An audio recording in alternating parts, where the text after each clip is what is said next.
یہ اس فتویٰ میں لکھا ہوا نہیں ہے، لیکن علماء کرام اپنی تحریر و تقریر میں 3 دفعہ جو یہ جملہ استعمال کرتے ہیں تو ممکن ہے کہ حضور مفتی اعظم ہند رحمۃ اللہ علیہ اپنے بیان میں ایسا ارشاد فرمایا ہو، اس لیے علماء کرام اس جملہ کو بیان کرتے ہیں۔ لیکن اگر دیوبندی پھر بھی اس پر اعتراض کرتے ہیں تو جواب ان کے گھر ہی سے یہاں دے دیتا ہوں، جس کے لیے پیش ہے یہ کتاب جس کا نام ہے عبید اللہ سندھی اور ان کے چند معاصر۔ اس کے صفحہ نمبر 170 پر دیکھیں، لکھا ہوا ہے، جیسا کہ آپ خود بھی پڑھ سکتے ہیں، کہ تقریروں میں حشو و زوائد کا پایا جانا عین ممکن ہے جو چنداں قابل گرفت نہیں۔ مطلب اس قسم کی باتیں تقریروں میں پائی جاتی ہیں، ممکن ہے یہ، اور یہ قابل گرفت بھی نہیں ہے۔ یہ دیوبندیوں کے گھر ہی سے میں نے ثابت کر دیا۔ پھر بھی اگر دیوبندی بزد ہوں تو یہاں میں 2 حوالے اور پیش کرتا ہوں۔ دیکھیں خالد محمود دیوبندی کی یہ کتاب، اس کتاب کے صفحہ نمبر 261 پر لکھا ہوا ہے کہ مولانا احمد رضا خان صاحب چونکہ آپ کے یعنی حضور صلی اللہ علیہ وآلہ وسلم کے عالم الغیب ہونے کا عقیدہ رکھتے تھے، حالانکہ سامعین و ناظرین یہ سراسر جھوٹ ہے۔ دنیا کا کوئی بھی دیوبندی ایسا نہیں ہے جو اعلیٰ حضرت رحمۃ اللہ علیہ کا یہ عقیدہ ان کی کتاب سے ثابت کر سکے۔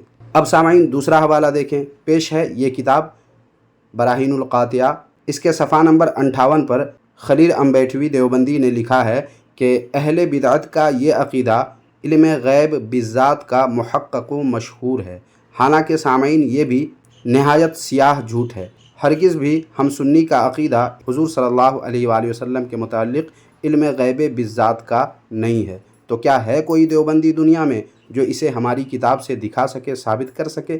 اگر نہیں تو جو جواب اس کا دیوبندی لوگ دیں گے وہی جواب میری طرف سے نسبندی کے متعلق جو حرام ہے حرام ہے حرام ہے بتایا جاتا ہے، حضور مفتی اعظم ہند رحمۃ اللہ علیہ سے منسوب کر کے اس کا جواب دیوبندی سمجھ لیں۔ پھر اس کے بعد سامعین و ناظرین فتاوی مصطفیہ کے مذکورہ فتویٰ یعنی نسبندی والے فتویٰ کے متعلق امتیاز پناموی کیا کہتے ہیں، ملاحظہ فرمائیں۔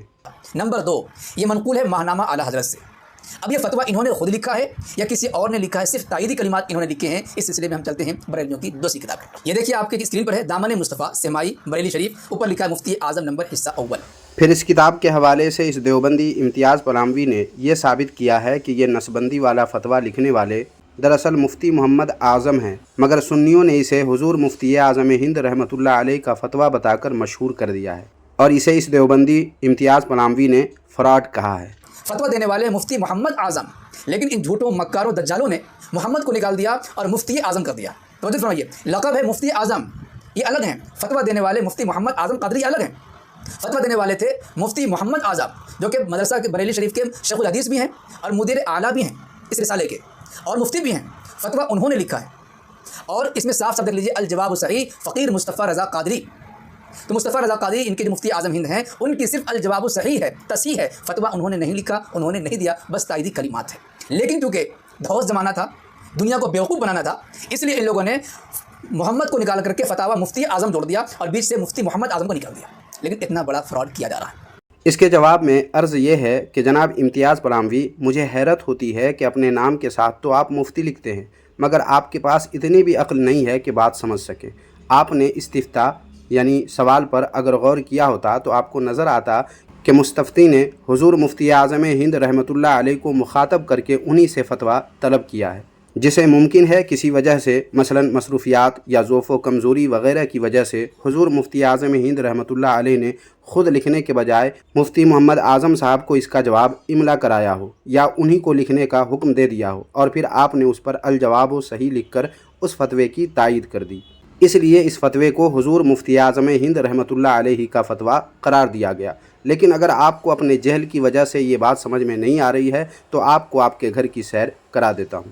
دیکھیں آپ کے سامنے ہے فتاوی رشیدیہ، اس کے صفحہ نمبر 159 پر دیکھیں، ایک سوال و جواب ہے جس کے جواب دینے والے 2 لوگوں کے نام یہاں دیکھ سکتے ہیں، اور اس کے اگلے صفحہ کو دیکھیں تو اتنے سارے لوگوں کے نام یہاں لکھے ہوئے ہیں، لیکن سب سے آخر میں کس کا نام ہے؟ رشید احمد گنگوہی کا۔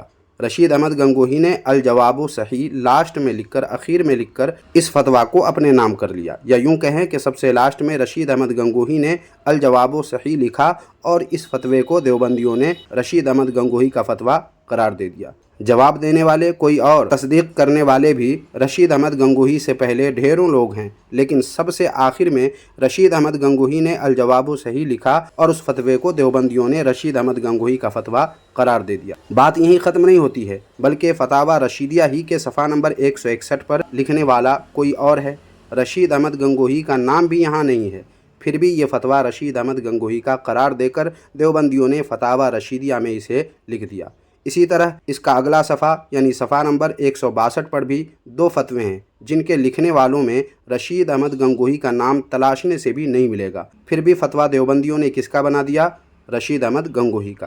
تو اس کے بارے میں کیا خیال ہے جناب امتیاز پلاموی دیوبندی؟ اسے آپ نے یا آپ کے کسی دیوبندی نے آج تک فراڈ کہا؟ کیوں نہیں کہا؟ اور اگر نہیں کہا تو پھر کس منہ سے فتاوی مصطفویہ کے فتویٰ پر فراڈ کا لیبل آپ لگا رہے ہیں؟ شرم و حیا آپ نے بیچ دیا ہے یا کچھ باقی بھی ہے؟ دیکھ رہے ہیں سامعین، فتاوی مصطفویہ کے فتوے کو حضور مفتی اعظم ہند رحمۃ اللہ علیہ کا فتویٰ قرار دیا گیا تو یہ دیوبندی اسے فراڈ کہہ رہا ہے، حالانکہ وہاں حضور مفتی اعظم ہند رحمۃ اللہ علیہ کا نام موجود ہے، مگر فتاوی رشیدیہ میں کئی ایسے فتوے ہیں کہ ان کے لکھنے والے کوئی اور ہیں اور وہاں رشید احمد گنگوہی کا نام بھی نہیں ہے، پھر بھی اس فتوے کو رشید احمد گنگوہی کا فتویٰ بنا کر فتاوی رشیدیہ میں برسوں سے یہ دیوبندی لوگ چھاپ رہے ہیں، تو کوئی بات نہیں ہے، نہ یہ فراڈ ہے اور نہ ہی یہ غلط ہے، یہ دیوبندیوں کا دوغلا پن نہیں اور امتیاز پلاموی کا دوغلا پن نہیں تو پھر اور کیا ہے؟ یہ اگلا رسالہ ہے ماہنامہ استقامت کانپور کا تاریخی مفتی اعظم نمبر مئی 1983، آن لائن پیشکش تاج الشریعہ فاؤنڈیشن۔ اس کا صفحہ نمبر ہے 473۔ حضرت مولانا ساجد علی خان صاحب نے نسبندی کے زمانے قیامت خیز میں جبکہ زبان و قلم پر تالے لگا دیے گئے تھے، ہر شخص لرزاں و ترساں نظر آتا تھا، اس زمانے میں اس مرد مجاہد نے بلا خوف و خطر کلمۃ الحق عند سلطان الجائر جہاد پر عمل کرتے ہوئے فتویٰ شائع کر دیا کہ نسبندی حرام ہے، حرام ہے، حرام ہے۔ یہاں پر 3 مرتبہ لکھا ہوا ایک رسالے کے اندر حرام ہے، حرام ہے، حرام ہے، لیکن آپ نے دو کتابوں کے حوالے سے فتویٰ سنا، کہیں پر بھی حرام ہے، حرام ہے، حرام ہے، لفظ حرام کا ہی ذکر نہیں ہے، چہ جائے وہ 3 مرتبہ۔ ان کا فراڈ پکڑا جا رہا ہے، دیکھیے کس طریقے سے۔ یہ فراڈ نہیں جناب، آپ کا اناد ہے، اور اس کی وضاحت میں کچھ دیر پہلے کر آیا ہوں کہ یہ 3 بار حرام ہے، حرام ہے، حرام ہے والا جملہ حضور مفتی اعظم ہند رحمۃ اللہ علیہ نے اپنے بیان میں فرمایا ہوگا، اسی لیے یہ جملہ لکھا گیا ہے، اور اگر ایسا نہیں ہے تو ضرور واقعے کی تحقیق کی غلطی ہے، جو کہ آپ کے حکیم الامت اشرف علی تھانوی کے بقول یہ غلطی علم و فضل والے بلکہ انبیاء سے بھی ہو سکتی ہے۔ ثبوت کے لیے دیکھیں آپ کے اپنے اشرف علی تھانوی کی یہ کتاب بوادر النوادر، اور اس کے صفحہ نمبر 197 پر دیکھیں، اشرف علی تھانوی لکھتے ہیں کہ ایک واقعہ کی تحقیق کی غلطی ہے جو علم و فضل یا ولایت بلکہ نبوت کے ساتھ بھی جمع ہو سکتی ہے، اور اس سے عظمت یا شان یا کمال اور قرب الہی میں کچھ فرق نہیں آتا۔ کیا سمجھے جناب امتیاز پلاموی؟ اصل فتویٰ میں حرام ہے، حرام ہے، حرام ہے نہ ہونے کے باوجود علماء کرام کا اپنی تحریر و تقریر میں یہ جملہ لکھنا یا کہنا حشو و زوائد کی وجہ سے ہو سکتا ہے یا واقعے کی تحقیق کی غلطی سے، اور دونوں آپ کے اپنے گھر کے اصولوں سے قابل گرفت نہیں کہ یہ غلطی بقول آپ کے اشرف علی تھانوی کے اہل علم کے علاوہ ولی بلکہ نبی سے بھی ہو سکتی ہے، لہٰذا آپ کا یوں فراڈ کہنا اور اپنی اناد کا اظہار کرنا دراصل آپ کے اپنے اکابر کی تعلیمات سے بے خبری اور ناواقفی کا اعلان کر رہا ہے، جس پر آپ کو ضرور غور کرنا چاہیے۔ اب سامعین، استقامت ہی کے حوالے سے جناب امتیاز پلاموی دیوبندی کیا کہہ رہے ہیں اور کیسے اپنے قاری طیب قاسمی کو بچانے کی ناکام کوشش کر رہے ہیں، یہ ملاحظہ فرمائیں۔ دیکھیں ماہنامہ استقامت کانپور کا تاریخی مفتی اعظم نمبر جس کے حوالے سے ہم نے گفتگو کی، اسی کتاب کے صفحہ نمبر 472۔ یہ وہ وقت تھا کہ جب علماء دیوبند نے بڑے بڑے ڈرامے کیے، اب ان کی مجبوری ہے لکھنا، ورنہ لوگ جوتے ماریں گے، تو ڈرامہ لکھ کر کے اپنی بات کو اونچا رکھنے کے لیے، دیوبند کو نیچا کرنے کے لیے یہ جملہ استعمال کیا، لیکن آگے جو بات آنے والی ہے وہ پڑھیے اور ذرا دھیان سے سنیے۔ جناب امتیاز پلاموی، یہ مجبوری میں نہیں لکھا گیا ہے، اور جوتے تو آپ کو مارے جائیں گے۔ آپ کو معلوم ہونا چاہیے کہ یہ جو لکھا ہے اس میں کہ علماء دیوبند نے بڑے بڑے ڈرامے کیے، یہ غلط نہیں ہے، بلکہ یہ بات مبنی بر حقیقت ہے، کیونکہ اکثر معاملے میں دیوبندیوں کا حال ایسا ہی ہے۔ چلیں آگے انشاءاللہ تعالی ثابت کرتا ہوں کہ کیسے آپ لوگ ڈرامے کرتے ہیں۔ یہ وہ وقت تھا جب کہ علماء دیوبند نے بڑے بڑے ڈرامے کیے ہیں۔ چنانچہ ایمرجنسی کے زمانے میں 1977 میں قاری محمد طیب صاحب میرٹھ میں پیر دروازہ تشریف لے گئے، بڑی دلیری اور طمطراق سے مجمع عام کو فرمایا، میں دہلی جا رہا ہوں، مجھے کوئی گرفتار کرے۔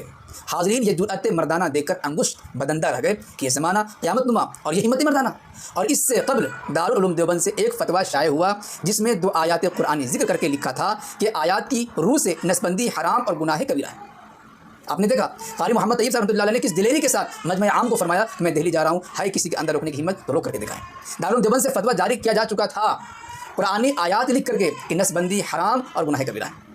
تو بریلویوں کی کتاب لکھا ہوا ہے کہ اس زمانے میں دیوبند سے فتویٰ جاری ہوا تھا نسبندی حرام ہے اور گناہ کبیرہ ہے۔ جناب امتیاز پلاموی دیوبندی، یہی تو ڈرامہ ہے آپ کے قاری طیب کا کہ ایسی بات کر کے ڈرامے دکھا رہے ہیں، کیونکہ ان کو پتہ تھا کہ حکومت وقت میرا کچھ نہیں بگاڑے گی، کیونکہ وہ تو اس کے اشارے پہ کام کرنے والا ہے یا کر چکا ہے، پھر ڈر کس کا؟ اسی لیے اس نے اس طرح ڈرامے بازی کی۔ اور دارالعلوم دیوبند سے فتویٰ نسبندی کے حرام ہونے پر دیا گیا، اس سے انکار کس نے کیا ہے؟ دیوبندی کی یہی تو پالیسی ہے جس کو لوگ سمجھتے نہیں ہیں کہ جب جیسا تب تیسا بن کر اپنا کام نکالو اور دنیا کو الو بناؤ، بیوقوف بنا کر مزے اڑاتے رہو۔ دارالعلوم دیوبند سے فتویٰ دیا نسبندی کے حرام ہونے کا، لیکن قاری طیب نے کیا کیا؟ سامعین آگے اسی رسالے کے حوالے سے سنیں امتیاز پلاموی کی زبانی کہ قاری طیب نے کیا کیا۔ دارالعلوم دیوبند کے اس فتوے اور قاری طیب صاحب کے اس جرأت مندانہ اور ہمت والے کام سے کیا کچھ ہوا تھا، آپ ذرا ملاحظہ فرمائے بریلویوں کے قلم سے۔ آگے لکھتے ہیں، چند ہی دنوں بعد جبکہ مذکورہ فتووں کی بنا پر متعدد مقامات پر مثلا مظفر نگر وغیرہ شہروں میں ہزارہا مسلمان گولی کا نشانہ بن گئے، بہت سی عورتیں بیوہ ہو گئیں، ہزارہا بچے شفقت پدری سے محروم ہو گئے۔ دیکھا آپ نے، دارالعلوم دیوبند کے فتوے کی وجہ سے مسلمانوں پر اتنے مصائب آئے سرکار کی طرف سے۔ اس سے اندازہ لگا سکتے ہیں کہ دیوبند کا فتویٰ کتنا مضبوط تھا، دیوبند کے فتوے سے سرکار کے اندر کس طریقے سے ہڑکمپ جاری تھی۔ اب آگے دیکھیں، جو ان کی فطرت ہے جھوٹ بولنا اور عوام کو گمراہ کرنا، بس ایک بار ڈال دیا بیچ میں۔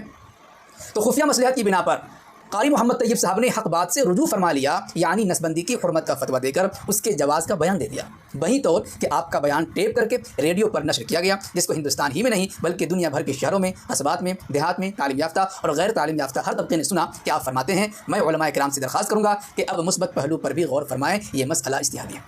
یہ جملہ جو ہم نے نقل کیا بریلوی کتاب سے، جو کہ علماء دیوبند کے خلاف یہ بتایا جا رہا، ثابت کرنے کی کوشش کی جا رہی ہے کہ پہلے تو نسبندی کے حرام ہونے کا فتویٰ دیا، اس سے تو بریلوی کو الزامات ختم ہو گئے کہ دیوبندیوں کی طرف سے حرمت کا فتویٰ نہیں دیا گیا اور صرف مصطفیٰ خان قادری ہی اکیلے میدان لڑ رہے تھے، ان کا جھوٹ تو ثابت ہو گیا اور دیوبند کا ڈنگا بج گیا بریلوی کتاب سے ہی۔ دیوبند کے فتوے سے ہزاروں مسلمان شہید ہوئے، مسلمان کی شہادت کے باوجود دیوبند ڈرا رہا، ہم آپ کو دکھائیں گے ابھی، لیکن بیچ میں شوشہ چھوڑ دیا گیا کہ بعد میں انہوں نے ٹیپ ریکارڈ کے ذریعے رجوع کر لیا تھا اور پورے دنیا کے لوگوں نے سنا۔ آپ ان بریلویوں سے پوچھیں کہ کیا کسی بھی ریکارڈ میں سرکاری طور پر ایسا کیا گیا، تو سرکاری طور پر ایسا کیا گیا دیوبند جیسے مدرسے کے محتم کے ذریعے، بھائی ریکارڈ تو جگہ جگہ پر ہوگا، کیا کسی بھی سرکاری ریکارڈ میں، کسی پرائیویٹ ریکارڈ میں بریلویوں کے رسالوں کے علاوہ کہیں پر ہے کوئی ماں کا لال بریلوی جو ثابت کر سکے؟ کسی بھی دیوبندی کتاب میں یا کوئی ایسا ریکارڈ ہے آپ کے پاس، دکھا دیں کہ قاری طیب صاحب نے نسبندی کے حرام ہونے سے رجوع کر لیا تھا اور علماء کو مشورہ دیا تھا کہ یہ اجتہادی مسئلہ ہے، لہذا غور کریں۔ واہ کیا بات ہے، کانڈ کرو تم اور تمہارے مولوی اور ثبوت دیں ہم۔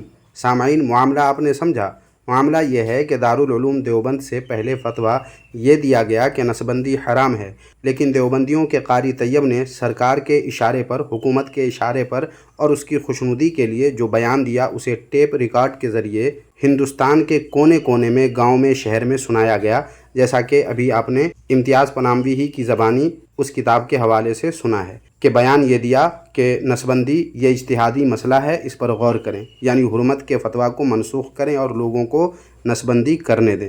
معلوم ہوا کہ دیوبندیوں نے اس وقت اپنی عادت کے مطابق دوغلی پالیسی کا استعمال کیا اور ایک طرف تو دارالعلوم دیوبند سے یہ فتویٰ دیا کہ نسبندی حرام ہے، جبکہ دوسری طرف قاری طیب اسے اجتہادی مسئلہ بتا کر جواز کی طرف گیا تاکہ دیوبندیوں کی واہ واہی ہر حال میں ہوتی رہے۔ یہی طریقہ بلکہ عیاری اور مکاری یہ دیوبندی علماء اکثر معاملے میں اپناتے ہیں۔ اللہ اور اس کے رسول صلی اللہ علیہ وآلہ وسلم اور اللہ کے محبوب بندوں کی شان میں گستاخی بھی یہ دیوبندی لوگ خود کرتے ہیں اور خود ہی اس گستاخی پر فتویٰ بھی دیتے ہیں، تاکہ جب جیسے لوگوں کے ساتھ اٹھنا بیٹھنا ہو، جیسے لوگوں کی محفل ہو، ویسے ہی ثبوت اپنے گھر سے، اپنے مولویوں کے حوالے سے دکھا کر ہر جگہ اپنی جگہ یہ دیوبندی لوگ بنا سکیں۔ ایسا ہی تو دیوبندی اپنے چاروں مولویوں کے متعلق کرتے آ رہے ہیں، ایسا ہی تو ابن عبدالوہاب نجدی کے متعلق یہ دیوبندی لوگ کرتے رہے ہیں۔ ایک کہتا ہے کہ وہ برا ہے، دوسرا کہتا ہے نہیں اچھا ہے، ایک کہتا ہے کہ یہ گستاخی ہے جبکہ دوسرا وہی گستاخی کرتا ہے۔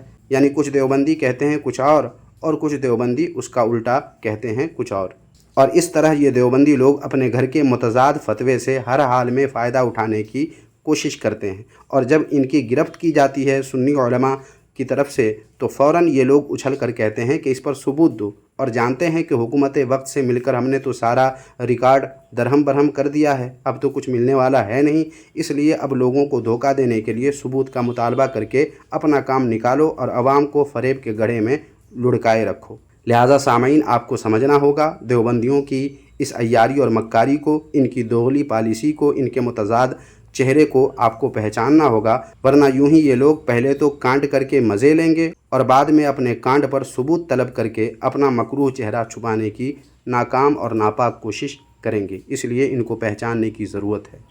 سچائی ہم آپ کو دکھانے جا رہے ہیں ہمارے بزرگوں کی کتاب سے۔ کتابیں تو بہت ساری ہیں، دلائل کے انبار ہمارے پاس ہے، لیکن ایک ہر جگہ مل جانے والی کتاب ہے واقعات صدیق۔ حضرت مولانا سید قاری صدیق صاحب باندھوی رحمۃ اللہ علیہ کے واقعات پر مشتمل یہ کتاب ہے۔ اس کتاب کے صفحہ نمبر 228 میں عنوان ہے ایمانی جرأت و بے باکی کے واقعات۔ اس میں اسی ایمرجنسی کے زمانے کے واقعات نقل کیے گئے۔ ایمرجنسی کے زمانے میں نسبندی کا ہنگامہ چل رہا تھا، جواز کے فتوے کے لیے بڑے بڑے علماء پر اندرا گاندھی کی طرف سے دباؤ ڈالا جا رہا تھا۔ اس زمانے میں حضرت والا باندہ شہر کی جامع مسجد میں معتکف ہو گئے، اعتکاف میں بیٹھ گئے۔ علاقے میں حضرت والا کی گرفتاری کی افواہ اڑ رہی تھی، مسلم و غیر مسلم گاؤں دیہات سے بھی آ کر بھیڑ لگا رہے تھے۔ اندرا گاندھی نے وزیر اعلیٰ اتر پردیش کو حکم دیا تھا، اور وزیر اعلیٰ نے کانپور کے اعلیٰ آفیسر کو حکم دیا تھا کہ از خود جا کر بابا جی قاری صاحب کو کہا جاتا تھا، بابا جی سے زبانی و تحریری جواز کا فتویٰ حاصل کرنے سرکار نے بھیجا تھا۔ دیکھ لیجیے آپ پاور۔ چنانچہ کانپور سے اعلیٰ سرکاری عملہ سینکڑوں کی تعداد میں 10 گاڑی میں باندہ پہنچ گیا، اور باندہ کلیکٹر ڈی ایم وغیرہ کو ساتھ لے کر باندہ کی جامع مسجد میں پہنچ گئے۔ چند بڑے بڑے آفیسر گفتگو کے لیے مسجد کے اندر داخل ہو گئے۔ حضرت والا سے سوال کیا کہ نسبندی کے بارے میں آپ کیا کہتے ہیں؟ حضرت نے فرمایا کہ حضرت مولانا علی میاں صاحب، حضرت مولانا قاری محمد طیب صاحب محترم دارالعلوم دیوبند، حضرت مولانا محمد زکریا صاحب شیخ الحدیث جامعہ مظاہر العلوم سہارنپور، اور حضرت مولانا اسعد اللہ صاحب ناظم مظاہر العلوم سہارنپور حضرات میرے بڑے ہیں۔ یہ لوگ جو کہتے ہیں میں بھی وہی کہتا ہوں۔ اس میں قاری طیب صاحب کا نام آپ دیکھ سکتے ہیں۔ قاری طیب صاحب کا بھی وہی موقف تھا جو دیگر علماء کا موقف تھا کہ نسبندی حرام ہے، حرام ہے۔ اسی کتاب کے صفحہ نمبر 229 اگلے صفحے میں دیکھیں۔ اسی سلسلے میں شیخ الحدیث حضرت مولانا محمد یونس صاحب جونپوری رحمۃ اللہ علیہ جو مظاہر العلوم کے شیخ الحدیث تھے، دوران درس حضرت والا باندھوی کی حمیت دینی بے باکی حق گوئی کا تذکرہ کرتے ہوئے فرمایا کہ جب فیملی پلاننگ کا زور چل رہا تھا، کلیکٹر وغیرہ نے حضرت کے پاس حاضر ہو کر رائے معلوم کرنے پر اصرار کیا، تو اب آیا حضرت کو سادات کا غصہ، فرمایا لکھو حرام ہے، حرام ہے، حرام ہے۔ 3 مرتبہ حرام ہے، حرام ہے، حرام ہے، یہ ہمارے بزرگوں نے کہا تھا۔ آپ نے دیکھ لیا جی۔ تو سامعین سنا آپ نے، انہوں نے اپنے گھر کی کتاب سے اپنے علماء کے متعلق یہ بتایا کہ نسبندی کے حرام ہونے کا فتویٰ دیا اور ان کے موقف کے متعلق بتایا۔ اب میں امتیاز پناموی سے پوچھتا ہوں کہ جن جن مولویوں کے نام آپ کے صدیق باندھوی نے لیا ہے، ان کے متعلق آپ تحریر دکھائیں کہ انہوں نے کہاں اور کب نسبندی کے حرام ہونے پر فتویٰ دیا۔ آخر ان کی کوئی تحریر ہوگی نا، وہ تحریر آپ پیش کریں۔ بالخصوص آپ کے قاری طیب نے کب اور کہاں یہ فتویٰ دیا اور یہ فتویٰ کہاں ہے، یہ آپ پیش کریں۔ نیز حرام ہے، حرام ہے، حرام ہے جو اپنے گھر کی کتاب میں آپ نے دکھا کر یہ ڈینگ ماری ہے کہ ہمارے مولوی نے ایسا کہا ہے، تو چونکہ اس میں لکھنے کا ذکر ہے تو بتائیں کہاں یہ لکھنے کے لیے کہا کہ نسبندی حرام ہے، حرام ہے، حرام ہے، اور وہ تحریر جس پر یہ لکھا گیا وہ تحریر کہاں ہے، آپ پیش کریں۔ آخر یہ فتوے کہیں نہ کہیں تو ہوں گے نا، آپ وہ فتوے پیش کریں۔ اور امتیاز پناموی، اگر آپ وہ تحریر پیش نہیں کر سکتے اور یقیناً قیامت تک آپ کی پوری دیوبندی ذریت پیش نہیں کر سکتی، تو پھر یوں ڈھکوسلے بازی آپ لوگ نہ کریں، بالخصوص آپ بالکل بھی نہ کریں۔ اور اپنے علماء کی غراضتوں کو تسلیم کرنے کی ہمت اگر آپ کے اندر نہیں ہے تو یوں لیپا پوتی کرنے آپ میدان میں مت کود جایا کریں۔ آپ کے دیوبندی مولویوں کی دیوبندیت کے قیام سے لے کر اب تک کی یہی عادت رہی ہے کہ متضاد فتوے، متضاد تحریریں لکھتے ہیں اور ان سے ناجائز فائدہ اٹھاتے رہتے ہیں۔ اور پھر امتیاز پناموی، آخر میں آپ کی اسی کتاب واقعات صدیق کا ایک حوالہ میں پیش کرتا ہوں۔ دیکھیں، اس کتاب کا صفحہ نمبر 167 ہے۔ دیکھیں، اس پر لکھا ہوا ہے کہ واقعہ ایمرجنسی کے زمانے کا ہے، جبکہ نسبندی کی بابت جگہ جگہ کے علماء سے الگ الگ جواز کا فتویٰ حاصل کرنے کی سعی کی جا رہی تھی اور کی گئی اور کامیابی بھی حاصل ہوتی رہی۔ اس کی تفصیل میں جائے بغیر حضرت کی بات ذکر کرنی ہے۔ آگے جو کہا گیا ہے لکھا گیا اس سے مجھے بحث نہیں ہے، میں بس یہ کہنا چاہتا ہوں کہ اب آپ یہ بتائیں دلیل کے ساتھ کہ وہ کون سے علماء تھے جو نسبندی کے جواز کی طرف گئے۔ آپ کے گھر کی کتاب میں لکھا ہوا ہے کہ کامیابی بھی حاصل ہوتی رہی، لہٰذا کم از کم 4 سے 5 ان علماء کرام کے نام مع دلیل پیش کریں جن سے حکومت کو کامیابی ملی، ورنہ آپ کے اور آپ کے مولویوں کے فراڈی، جھوٹے اور مکار عیار ہونے میں کوئی شک نہیں رہ جاتا ایک بار پھر۔ حالانکہ آپ لوگ تو جھوٹے، مکار، کذاب ہیں ہی، فراڈی ہیں ہی، لیکن ایک بار پھر یہ بات ثابت ہو جائے گی۔ باقی سامعین، آپ اس ویڈیو کے تعلق سے کچھ کہنا چاہیں تو کمنٹ باکس میں ضرور لکھیں، اور ویڈیو پسند آئی ہے تو ویڈیو کو لائک کر کے جتنا شیئر کر سکتے ہیں کر دیجیے۔ جزاک اللہ خیرہ۔